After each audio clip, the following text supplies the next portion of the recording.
kadedong sa basher. Ibablog ko naman yung aking tindahan Vlog Eatery kay Uno Remilio. Hanapin niya lang, bagong luto ang anyang paninda. Hindi ko na napakita sa inyo kung paano ko pinagtad yan.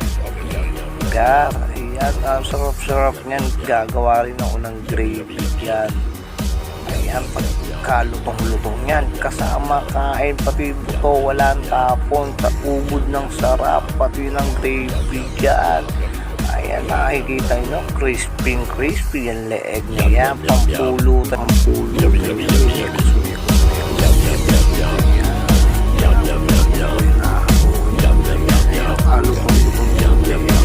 Sarap-sarap, pinabalik, gumawa pa lang ako ng gravy yan.